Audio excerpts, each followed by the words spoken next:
So it's time for Professor Richard Wolff, our old buddy, the economist, co-founder of democracyatwork.info, author of numerous books. His latest, The Sickness is the System, When Capitalism Fails to Save Us from Pandemics and Itself, also available as an ebook now.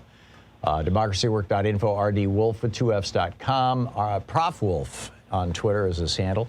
And Professor Wolff, welcome back. Today's inflation numbers came in around 5%.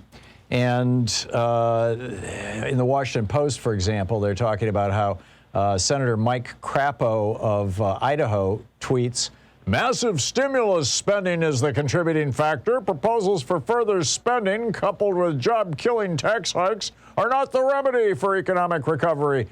What's your sense of what's going on with this inflation and what it means for the average American and how people should be thinking about it? Well, this is a bit of a complicated topic, and there's always the risk of getting caught up in the weeds. Here's the basic reality. For at least the last dozen years, the United States government, under pressure from the mass of the people, including all the businesses, has been trying to cope with an economic system that isn't working real well, that crashed back in 2008 and has had a long, difficult time coming back from that situation. And most of what the government did was to throw huge amounts of money at this problem. And most of the time, most of the politicians, like Mr. Crapo, went along with all of this. And they mostly did so because their donors, the richest people in the United States, were the ones best served by what was being done in the name of the economy as a whole. But in the end, the chickens do come home to roost. If you keep increasing the money supply more and more, it's a little bit like piling dry wood in a dangerous place where the sun can heat it up. Eventually, you run the risk that all of that extra money will begin to lead businesses, and this is important, to think that they can raise prices because there's all that money out there that will be available to pay. What we're seeing now is the reaction of the business community, the one Mr. Crapo thinks he's helping. The business community wants to recoup the losses it suffered during the pandemic, during the last year, and in some ways for the last 10 years. And they want to catch up quickly, and so they are raising prices. And the reason they're doing that is only because they're desirous of making up the lost profits when all those people weren't working, when they couldn't go to work, and they're determined to do it. And because there is so much money floating around in the economy, they're confident they can pull it off. And here comes the complicated part. They may be right. It may, in fact, be that there's enough money out there added over the last 10 years. And let's be clear, we've added more money to our economy in the last 10 years than in any 10-year period in American history. If it turns out that a self-reinforcing rise in prices, and all that means is one company raises it, so another one does, so the people who have to buy from those companies now have to pay more, so they raise their prices. It's kind of a snowball effect. If that gets underway, we're going to all be taught a lesson. Can the government that flooded the economy with money now pull the money out so we don't have an inflation? And no one knows the answer to that question.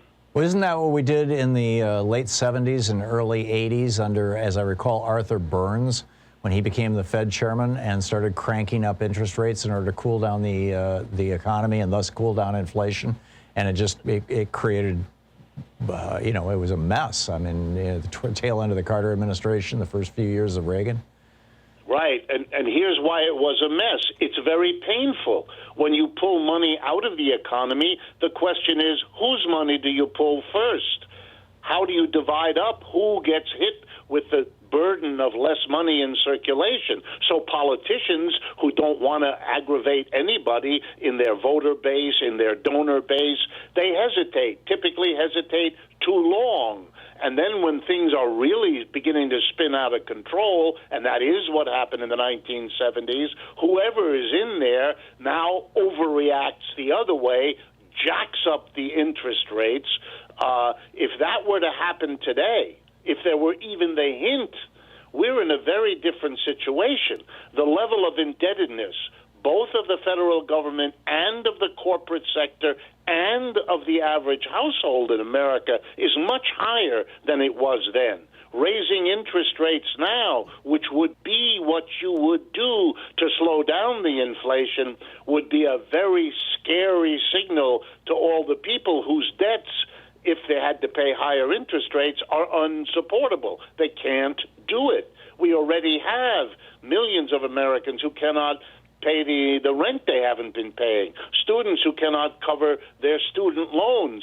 We are an over-indebted society, and that's one more reason to be hesitant about raising interest rates. And yet, if we don't, let me give you just a couple of ideas. If 5% is the rate of increase, then this enormous struggle to get people to a $15 minimum wage will have been futile, because since most of these adjustments are not going to take place except in the next 2, 3, 4 years, by the time we get to $15, the prices will have gone up. So $15 will be worth what 11 or 12 is now, namely no increase will have really happened. And that's going to make an awful lot of workers who expected an improvement in their situation very, very angry. I mean, we have a cascade of economic difficulties that we have not addressed. And for me, to be honest with you, Tom, and your audience, this situation is spinning more and more out of control. So the Biden administration is asserting that the reason why we're seeing this inflation right now is, or this appearance of inflation, is that, number one, these are numbers compared to last year, not 2 years ago, which might be more realistic. And that, number two, there have been all kinds of disruptions in supply chains as a consequence of the pandemic. And once all that stuff settles down and all this pent-up demand, sort of analogous to right after World War II, is met, things will return to normal. We have 45 seconds. Your thoughts on that? Well, it's what we call wishful thinking. Is it possible? Yes. Is that certain? Absolutely not. These difficult supply chains, these adjustments, these price increases, they all in turn have their own effects. And the notion that the Federal Reserve knows what will be permanent and what is temporary is completely erased once you see how many mistakes bureaucracies like that have made in the past. They are not foresighted. They do not have the tools necessary to keep all of this under control. One of the reasons they talk the way they do is precisely they need all the help they can get, and that kind of jawboning, they hope, will be enough to help them get through yet another crisis of a troubled capitalism.